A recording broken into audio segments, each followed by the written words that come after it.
Отож, ваші аплодисменти для Hilary Birkbeck. Зустрічайте.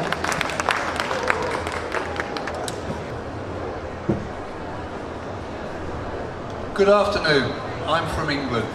I'm an English designer. I'm not a product designer, as a lot of people would like to understand. I'm a furniture designer. And I would like to explain to you the responsibility I feel in my profession as a designer towards manufacturing of products globally. So this is a passage of my understanding of the ecology of the world and how I look upon designing products for the future of our planet.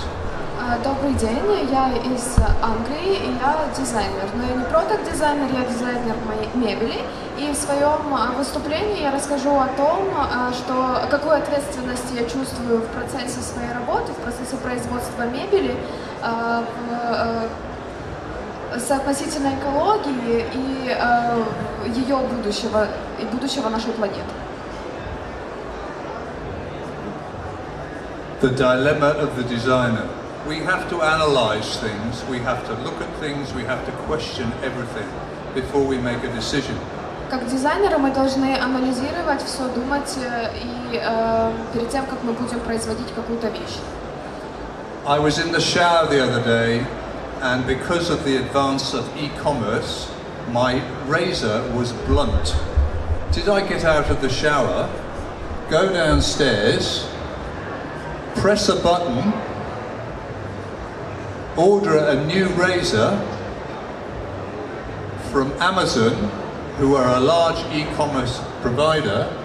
They have 30 million square feet, or nearly 3.8 million square meters of warehouse space around the world, and they then, right, 288 million square feet, 28.8 million square meters, then they have ordered 100,000 electric vehicles to deliver my razor. Недавно я на днях был в ванной, принимал душ и обнаружил, что моя бритва затупилась. Я тогда спустился вниз, благодаря развитию электронной торговли заказал себе на Амазоне новую бритву. И Амазон — это глобальная сеть, у которой огромное количество складов, они занимают около 28 миллионов квадратных метров, их компания. И также для того, чтобы доставить одну мою бритву, не одну мою, а много бритв по миру, они используют свыше 100 тысяч электромобилей. And in 3 I get a razor through the letterbox at my home. И буквально через 3-4 часа после того, как я сделала заказ, мне доставили бритву к дверям моего дома. So my decision, do I press the button? Do I press the button? И вот я это все обдумала, все эти этапы, и я подумал, стоит ли мне делать этот заказ. Or do I buy a cutthroat razor made from steel and a leather strop made from cowhide, and I keep that and I sharpen it for the rest of my life? Или же все-таки лучше купить вот такую вот бритву, сделанную из стали, которая хранится в чехле из коровьей кожи, и я буду ей пользоваться до конца своей жизни. So we all live in this world with an element of guilt. When I was young and I started designing, we had no guilt. But every time we make a decision now, it has an impact on the world around us. То есть мы все с вами живем в мире полном чувства вины. Когда я начинал свою деятельность как дизайнер, у нас этого не было. А сейчас, каждый раз, когда мы разрабатываем какой-то продукт, мы думаем о его влиянии на мир и возможные последствия наших решений. The Western world, i.e. Europe, had the biggest impact on the globe. Right? So all those, if you look at that graph, who caused climate change historically? And it was Europe. We created the climate change. На графике, то есть кто больше всего влияет на изменение климата в мире? Это в основном западный мир и Европа. И на предыдущем графике вы могли это видеть, что за весь процесс истории именно Европа в основном влияла на изменение климата. Our developed industry is impacting on all the rest of the world. So everybody else is impacted on apart from the developed world. То есть практически вся планета страдает от развития промышленности в развитых странах мира. Now there's an equal battle between who is causing climate change and who isn't. И сейчас происходит как бы своеобразная борьба между теми, кто влияет на климат и нет. So what we do to get rid of our guilt is we've introduced a good idea called carbon offsetting. Что мы делаем для того, чтобы избавиться от этого чувства вины? Это мы вводим такую систему, которая называется как бы не инвестирование, а улучшение уровня карбона, водорода. So an oil company, for example, will make themselves feel better by giving goods to a third world country developing by giving them a solar-powered cooker. What companies, sorry? Boiler companies? Oil companies will set up carbon offsetting to give a solar-powered cooker to a third world country. Например, нефтяные компании будут давать людям, которые живут в странах третьего мира, плиты, которые работают от солнечной энергии. If you've heard of an airline called Ryanair, they do carbon offsetting, right, which is a guild thing, and they are allegedly the 10th largest producer of CO2 in Europe. Например, авиакомпания Ryanair, которая является 10-м загрязнителем и компания, которая выпускает больше всего на 10-м, в общем, входит в топ-10 компаний, которые выпускают CO2, они So Ryanair allow us to carbon offset, and 0.01% of its turnover goes towards carbon offsetting. Sorry, what did Ryanair do? Like an offsetting program? What did they offer? They introduce a system in the aeroplanes where you pay money towards carbon offsetting, but the actual impact on their revenue is 0.01%. То есть они ввели проект у себя в компании, когда люди платят какую-то часть денег на то, чтобы уменьшать загрязнение CO2, но вот это вот все не сильно отобразилось на бюджете их компании, то есть это составляет только 0,01% их дохода. So does it work? It makes us feel better, but is it actually working? То есть вот эти все проекты климатические, которые способствуют, предотвращают увеличение уровня CO2, они как бы помогают нам чувствовать меньше вины, но на самом деле являются ли они эффективными для планеты? This is sapphire mining in Mozambique, and they receive a lot of carbon offsetting tokens. На картинке вы видите добычу полезных ископаемых в Мозамбике, и это производит, эта деятельность производит большое количество CO2. Therefore, it's not working because the carbon offsetting is not getting through to the sapphire miners. И поэтому такие проекты, о которых я упоминал выше, они точно как бы не доходят до таких стран, как Мозамбик. But in Bhutan, it's a country with zero carbon output. It's a zero neutral carbon output, Bhutan. No carbon output at all. Но, например, такие страны, как Бутан, они вообще не выделяют никакого CO2 в атмосферу. What we could all do to try and change this outcome? И что же мы можем с вами сделать, чтобы поменять эту ситуацию? So this shows you the amount of CO2 created by different parts of our output. So 24% to agriculture, 25% to keeping us warm. На графике вы видите, какой процент СО2 выделяется от разных отраслей. То есть 24 сельское хозяйство, 25 это производство электричества и отопления. Food. Продовольствие.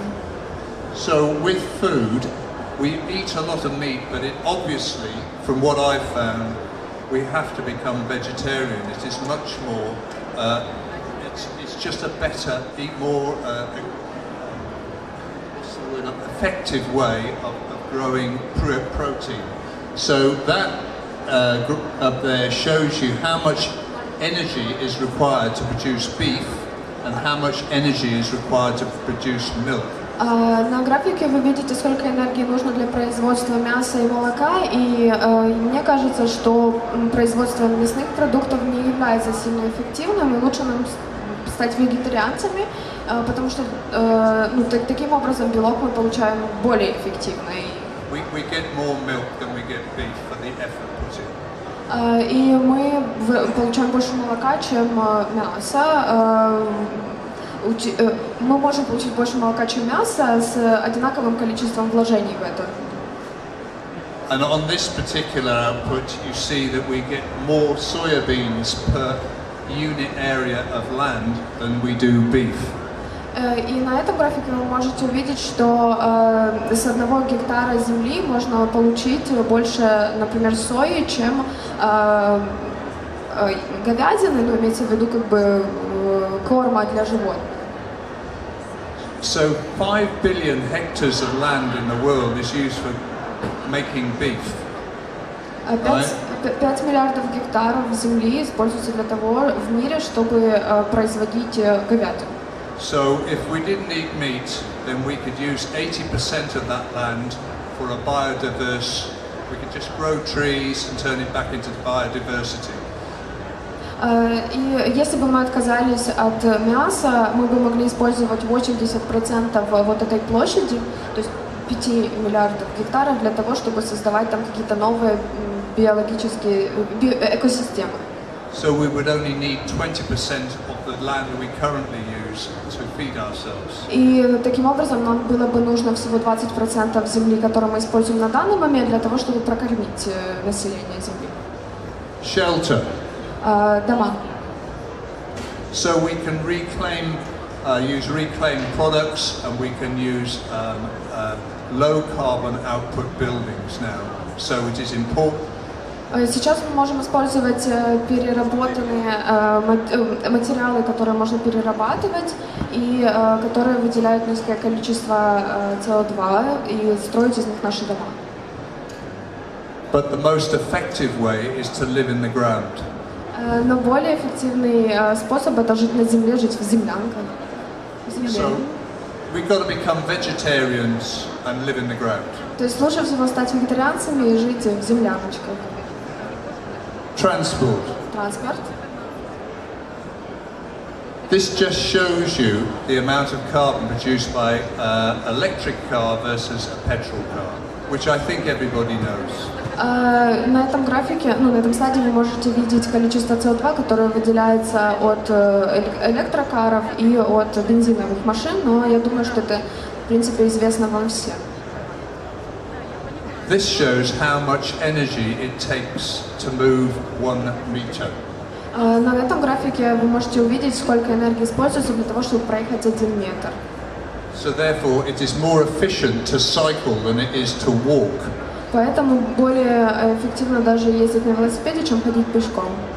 So when we get out of our hole in the ground, we go around on push bikes.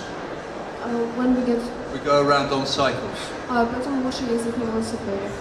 This is just a comment. It's not. Right, the designer's responsibility. So therefore, I have a background of things that are going wrong or going right with the world, but we have to make a change.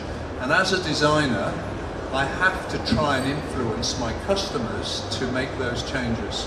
Поэтому, зная вот эти вот все данные, всю эту информацию, как дизайнер, я должен тоже как-то внести свою лепту в то, чтобы изменить ситуацию экологическую в мире и повлиять на своих клиентов, чтобы они тоже это делали. So I have to have a holistic view. Но у меня должен быть какой-то целостный взгляд на вещи. So that I can strongly influence, I can argue strongly what I feel. Чтобы я мог донести до всех то, что я думаю, то, как я чувствую. PET, an upcyclable material. PET как перерабатывающий материал, который можно переработать. This is PET. Это PET-бутылка.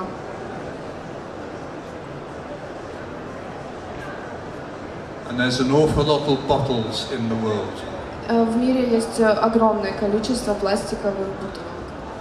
Since we invented plastic, we have produced 8 billion tons of the stuff. С момента, когда изобрели пластик, мы произвели 8 миллиардов тонн пластиковых бутылок. Yeah. We try to, in our country, and in Europe, we try to get rid of our plastic bottles by sending them to China and Korea. В Европе, в Англии, как правило, мы утилизируем бутылки, отправляя их в такие страны, как Китай и Корея. And they're sending it back. А они отправляют их назад. They don't want it. Им они тоже не нужны. Coca-Cola Corporation produces 120 billion bottles a year. Coca-Cola производит 120 миллиардов бутылок в год пластиковых. That's 3 million tons of plastic. Это 3 миллиона тонн пластика. That shows the number of bottles that have been made since 2004. На графике вы можете увидеть количество бутылок, произведенных с 2004 года. So we're using about 20 million tons a year making bottles. 20 million tons a year making То есть bottles. в год мы используем 20 миллионов бутылок, которые производятся. We manufacture 300 million tons of plastic globally. 300 million tons of plastic 300 миллионов тонн пластика мы производим по миру. globally, of which 1/3 is used for packaging. Из которых 1/3 используется именно для упаковок и для тары. And we throw 8 million tons into the sea, И в море, в океан мировой мы сбрасываем 8 миллионов тонн, of which I think most of them are plastic bottles. из которых, мне кажется, большинство это именно пластиковые бутылки. So if we could recycle this material, we would stop throwing plastic bottles in the sea. То есть, если бы мы могли каким-то образом переработать пластиковую бутылку, мы бы их перестали выбрасывать в океан. So a company in America called Loop Industries have come up with an idea of breaking down plastic bottles into the root polymers or monomers so that we can make plastic bottles. So it's called upcycling. I get a plastic bottle and I make another plastic bottle from that plastic bottle. Американская компания Loop Industry, она изобрела способ, как разложить бутылку PET-бутылку до монополимеров, и таким образом у них как бы закрытый цикл, то есть они бутылку перерабатывают опять на бутылку. So this shows the process. Здесь видно этот процесс. Circular economy. Это круговая экономика. This is a company called Ionica in Holland, and they are now processing PET. Компания Ionica, которая находится в Нидерландах, она сейчас перерабатывает PET-бутылки. So all the bottles going to China can now go to this factory. То есть сейчас все бутылки, которые мы ранее отправляли в Китай, можно отправлять на эту фабрику. So as a designer, I can now feel comfortable that I'm using the right material. Как дизайнер я сейчас комфортно себя чувствую из-за того, что я использую именно правильный материал.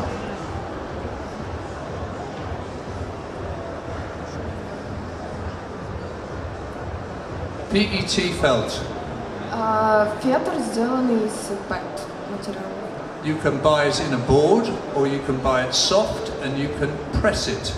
Можно его купить в виде плиты, можно купить мягкий и потом согнуть, как вам нужно.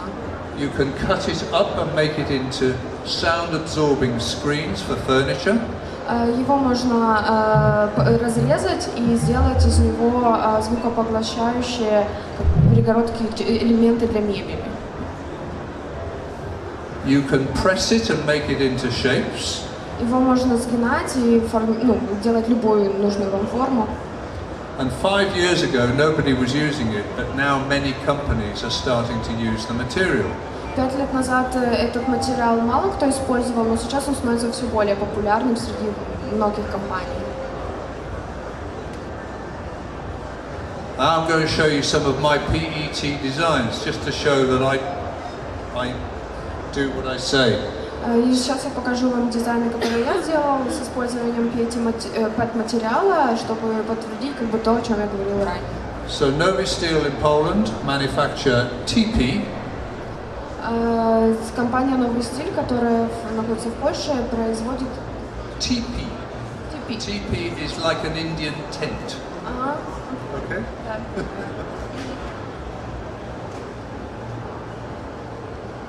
It's sound absorbing, you can press it, and it's quite cost effective. Это выгодно и по деньгам, а также этот материал поглощает звук, и его можно сгинать, как вам нравится.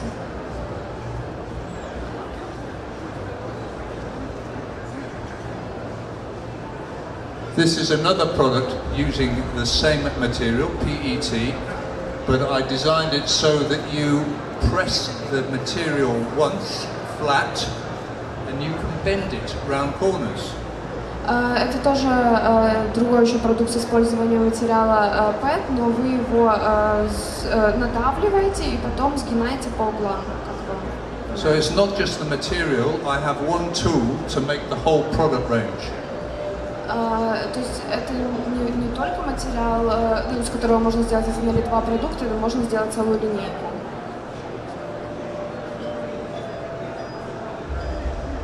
This is another product using the flat board material, just like buying a piece of chipboard.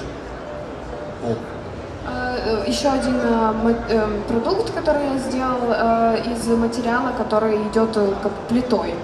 But we're using a technology where you cut it with a computer cutter.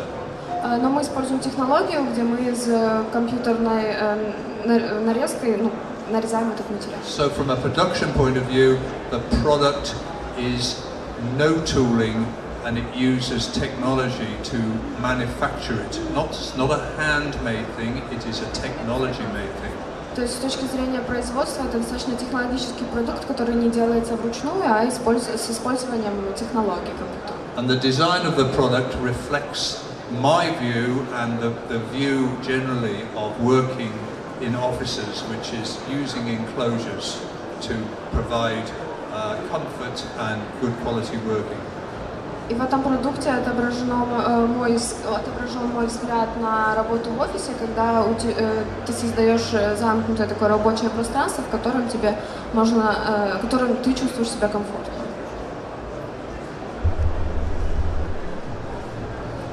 Innovation, this is the final thing. We've got to think that the future might bring us something. It's not all doom and gloom. Вы говорите, это инновации. Batteries. Tesla farm, Australia. На картинке вы можете видеть фабрику Тесла в Австралии. There is an idea floating around that you can use the electricity created by solar energy to charge a battery ship that floats to a country and discharges itself in that country. Есть идея, что с помощью солнечной энергии можно зарядить батарею для того, чтобы дирижабль, какой-то воздушный летальный аппарат может прилететь с помощью этой энергии в другую страну, где опять сможет зарядиться. This is a test view, isn't it? No? This is the largest solar farm in the world. It's in Ouarzazate in Morocco. Это самая крупная фабрика по производству солнечной энергии, которая находится в Марокко. When it's finished, it will be able to produce the same amount of electricity as a nuclear power station. Когда ее достроят, она сможет производить такое же количество электроэнергии, как и атомная электростанция. And because I talked about aeroplanes, and we all talk about how bad aeroplanes are for the environment. И я ранее уже говорила о самолетах и о том, что они имеют негативное влияние на окружающую среду. We should all fly around in solar-powered airships. Нам всем стоит летать с помощью летательных аппаратов, которые заряжаются от солнечной энергии. But there's also other technologies around, and this is a tree that has been designed by a scientist which can take the carbon out of the atmosphere 100,000 times more efficiently than a real tree. Также есть и другие технологии, например, ученый, который разработал деревья, которые могут поглощать из воздуха, из атмосферы в 1000 раз больше карбона, СО2, чем деревья. So this is the end of what I'm going to say, but ultimately, as a designer, you've got to take total responsibility of your decisions so that you can rest easily at home at night. Это все, о чем бы я хотела сказать, и подытожить тем, что как дизайнер вы должны принимать такие решения, которые позволят вам потом спокойно спать ночью. You will not change the world in 5 minutes, but you can make a difference. Вы точно не измените мир за 5 минут, но ваш вклад также очень важен. Thank you. І це Hilary Birkbeck. Наші вітання вам. Дякуємо. І ми раді, що познайомилися з вами в Україні. Шановні друзі, далі запрошую на